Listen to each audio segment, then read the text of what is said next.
Dear students, I welcome all of you once again. As you know that we had already started with the lesson number 4, disaster management. So what is disaster management? We had learned in the last lecture. The disaster management is taking step to prevent the disaster, making the plans to face the disaster, and developing our capacity to handle any sort of disaster. We call it as what? Disaster management. Okay, and what we had learned else? During any type of the disaster, helping and supporting each other is our moral responsibility, and we have to help immediately, and we don't have to click on taking the pictures at any time. And one more thing, what we have learned? We have learned that in year 2005, the National Disaster Management Authority was established. What this authority does?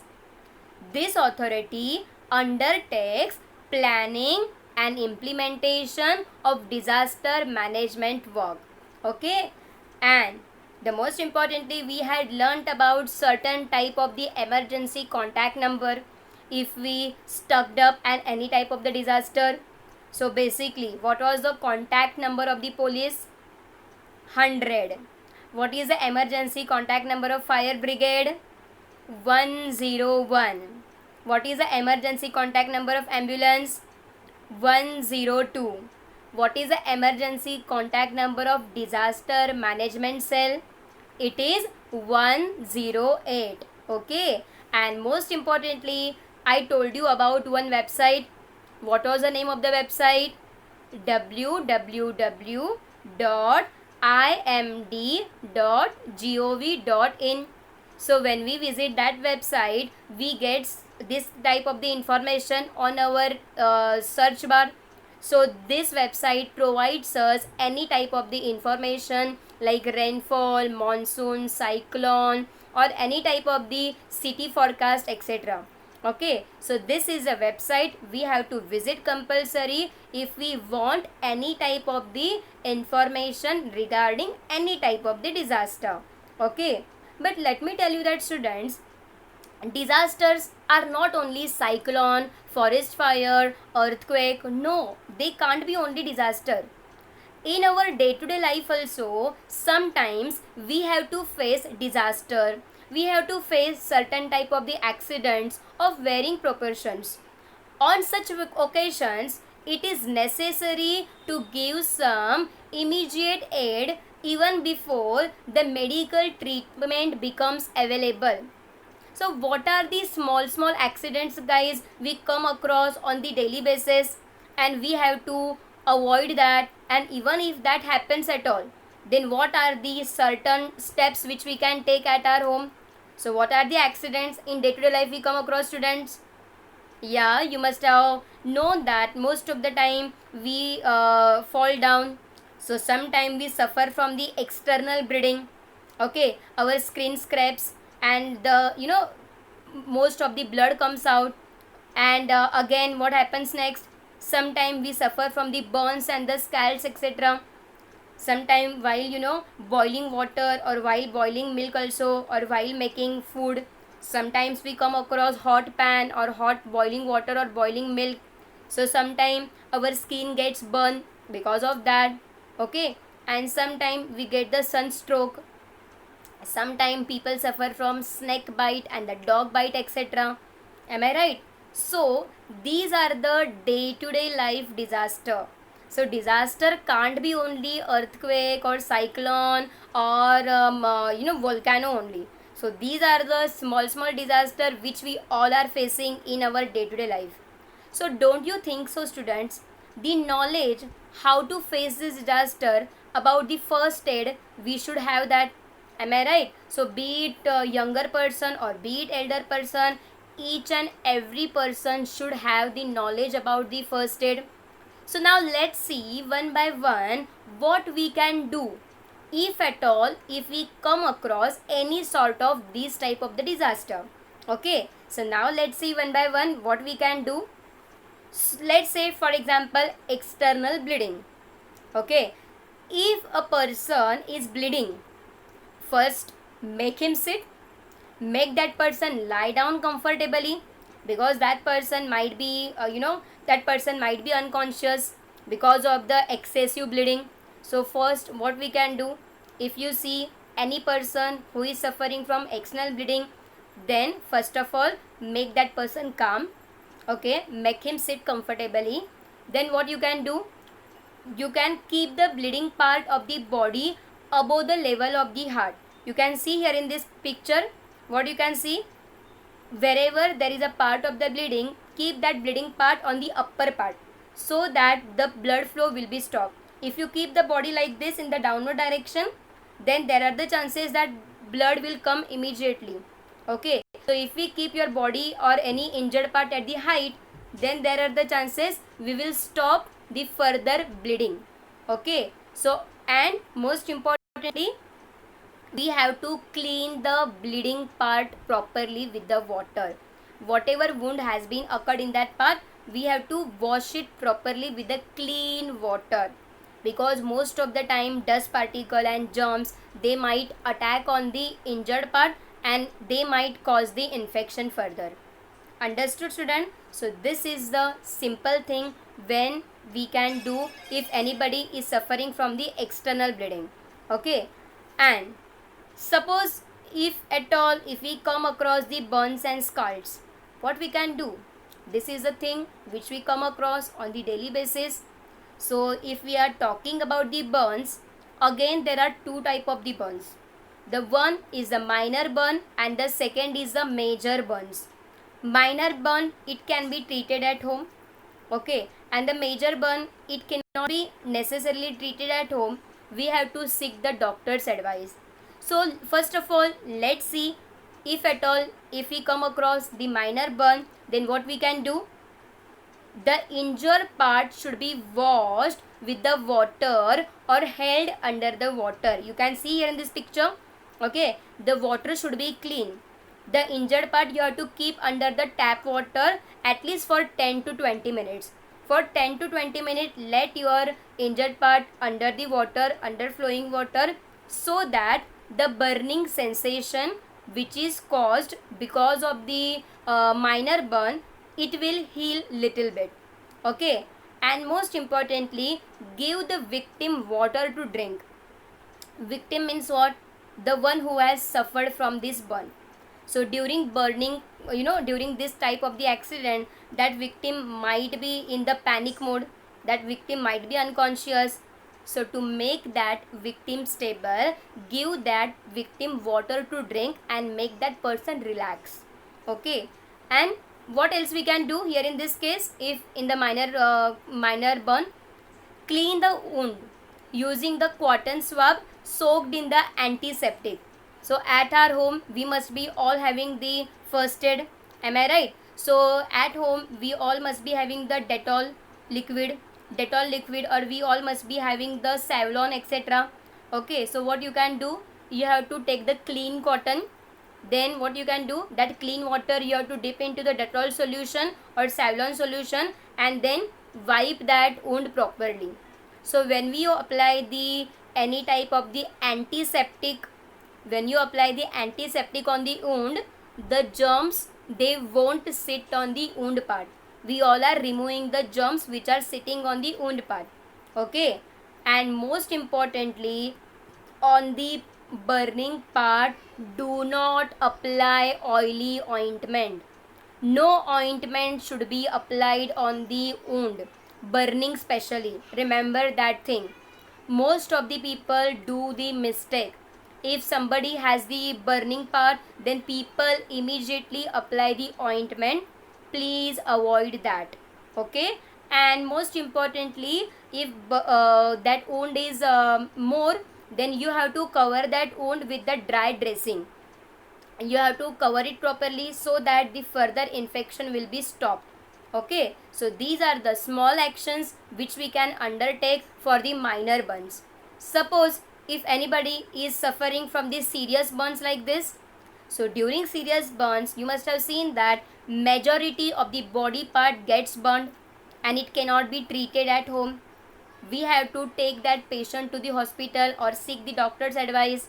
So till the doctor's facility or medicines they are available, the small steps we can do at home till the doctor arrives or we can seek the further treatment. What you can do, first of all, give the emotional support. Emotional support means what? If anybody is burned seriously, then don't say that, oh, you are burned so much, now what will happen. You do not get panic. First of all, you are relaxed.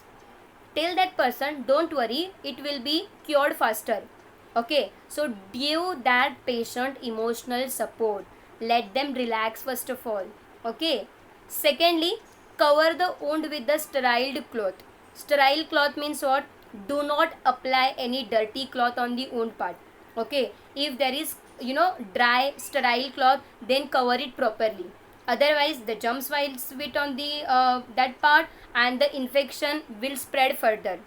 Okay. And during such kind of the serious burn, sometimes there are the chances that the cloth might get stick to the body of that person. So do not try to remove the cloth at home, because if you try to pull down the cloth which are stick to that person's body, then you might damage the person's health and skin as well. So do not try to remove the cloth if it is stuck to the burnt skin. Let it be like that only for a while. The doctors will take care of that. Okay, so whatever 100% knowledge we have, that only we have to apply, because we all know half knowledge is dangerous. If you are not sure about anything, do not do anything at all. Okay. And what else you can do? If anybody has a serious injury, then first thing we have to remove the jewelry and the shoes etc. if it is possible. Otherwise the jewelry, whatever we are wearing on the body or watches etc., they might cause the serious trouble again. So if it is possible, try to remove all the jewelry which that patient is wearing. Okay, that is the first thing. Otherwise that jewelry etc., they will cause the serious trouble.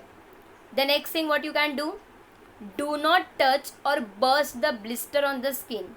Most of the time the people have the habit that they touch it, they touch the skin and they try to remove it. Do not do that, otherwise the infection will spread further.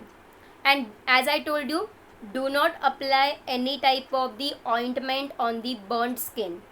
And if possible, if the patient is conscious, then give that patient water for drinking, not tea, not coffee.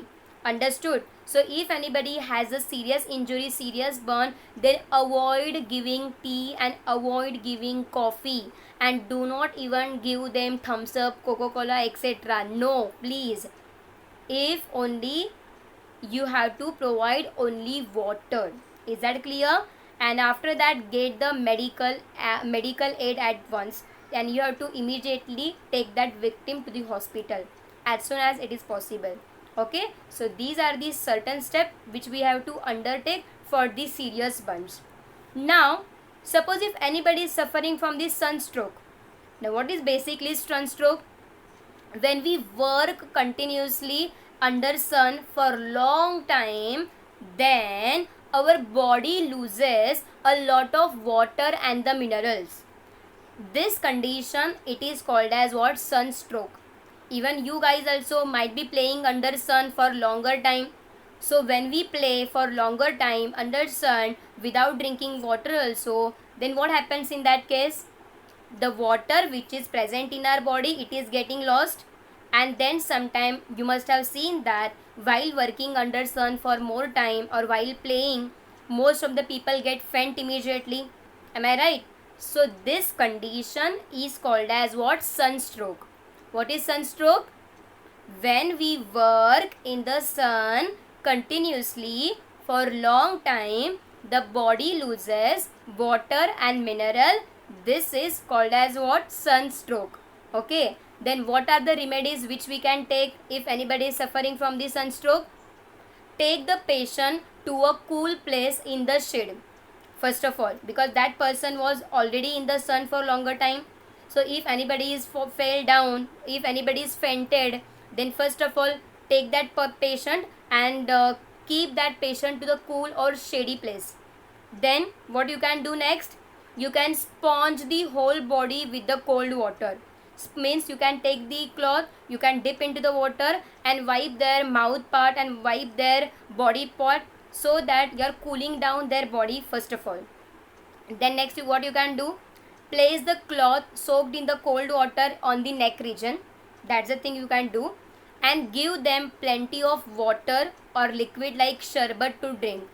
And most importantly, if electrolyte powder or ORS powder, if it is available at home, then it is best to give that people. In sherbet, the best is a lemon sherbet. So nimbu sherbet is best way to give, so that when we give water or when we give ORS solution or electrolyte solution, whatever water is losted or whatever the electrolyte is losted, it will come back again to that person's body and that person will recover faster. Okay, so these are the simple thing. And sometime because of the sunstroke, the patient feels like vomiting also. So if at all patient feels like vomiting, you can see that here in this picture. If anybody feels like vomiting, that what you can do, you can make that person lie prone. That means you can make that person to lie on the abdomen, so that the head will turn to the one side. So when that person's head will turn to the one side, that patient will vomit easily. Okay, so these are the simple thing which we can follow if anybody has a sunstroke. What else we can see here? Sometimes we know that people suffer from the snake bite as well. Okay, so you know that student, there are near about 2000 species of these snakes. Of this, only few like cobra, krait, viper, snee snake, they are only poisonous. Okay, therefore all snake bites, they are not fatal. Fatal means what? Harmful. There are only few variety of the snake bite, they are harmful, but we get fear. We cannot recognize na what type of the snake, how harm it will cause to us, and that's why we have to be very careful. Am I right? So because of the fear, this fear causes the psychological shock, which can even result in the death also. Even that snake, it is not harmful, but the person get fears, and out of fear we invite death also. Okay, so that's why even during the snake bite, do not get panic, relax. Okay, and suppose at your place also, if you find the snake in your area, please do not kill it, because like us, snake is also animal. Am I right? So instead of killing snake in our area, call the Sarpamitra. Call the Sarpamitra, they will take the snake with them and they will leave them in the forest area. Understood? So do not kill the snake. Rather than killing the snake, call the Sarpamitra. Understood? So what we can do if we are suffering from the snake bite? So what are the remedies which we can take? Wash the wound with the water properly. That's the first thing you can do. Then what you can do? Give the emotional support to the patient. Guys, let me tell you, the emotional support in any situation is very, very important. Ensure the other person, you are alright, you will be alright, do not worry. Okay, don't make that person furious. Tell that person you will be alright, we are there for you. Okay, then that person will get encouraged and that person will feel okay. Okay, now one more thing, if at all, if anybody is suffering from snake bite, tie a cloth tightly above the wound. You can see here in this picture, the wound is below the knee and that cloth is tied on the knee region, calf region. Okay, so when we tie the cloth, we are ensuring that the poison will not spread further in the body. We are stopping the poison from spreading further into the body. Okay, and get the immediate medical help. That is what we can do. I know that immediate hospital medical conditions are not available. So at least it takes 10 to 15 minutes or 20 minutes to reach the hospital. Till then, we can tie the cloth above the wound part so that the spread of the poison, it will be stopped. Like snake bite, even we most of the time suffer from the dog bite also. Most of the time, many of you must have suffered because of the dog bite also. So in a dog bite, there is a risk of the infection through the blood, because when these dog bites us, their teeth, their saliva, it goes in our body. They cause the external bleeding. So when the external bleeding occurs, the virus, the bacteria which is present in the dog's saliva, it will go in our body. Understood? So during dog bite, there is a risk of infection through the blood, and therefore first aid and medical help are very, very necessary. Understood? So what we can do to avoid the dog bite condition, even after, what we can do? Wash the wound with a solution of potassium permanganate or other antiseptic. This is the first thing.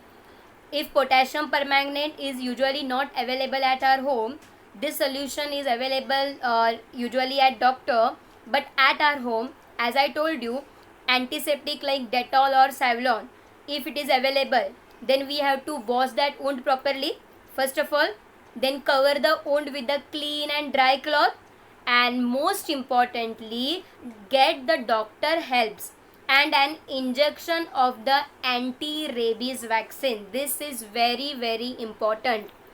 If anybody suffer from the dog bite, then always remember we have to take the anti-rabies vaccine. If we do not take the vaccine, then person might suffer from the rabies disease. Rabies is the name of the disease. So if we want to avoid the rabies disease, we have to take the anti-rabies vaccine. Understood, students? What we can do during the dog bite? So what we learned today? We learned that in day-to-day life, we suffer from many type of the small accident and many type of the small disaster. So what are they? External bleeding, burns and scalds, sunstroke, snake bite, dog bite. So these are the common accident which we come across in our day-to-day life. So that's why we have to follow all the type of the first aid knowledge whatever we know till now. So you must have understood the remedies what we have to follow for all these type of the disaster. Okay, students? So here we completed the lesson number 4, that is disaster management. So let's revise once again what we have learnt in this lecture. In this lesson, we learn what is basically disaster. A sudden calamity is known as what? Disaster. So disaster could be man-made or it could be natural. We had learned that. And during disaster, alertness and immediate actions are necessary. And what else we have learned? We have learned that effective disaster management and use of remedial measures can help the reduce the losses. And every person should know about the safety precaution and first aid. Okay, so here I repeat once again, we completed the lesson number 4, disaster management. Bye, take care.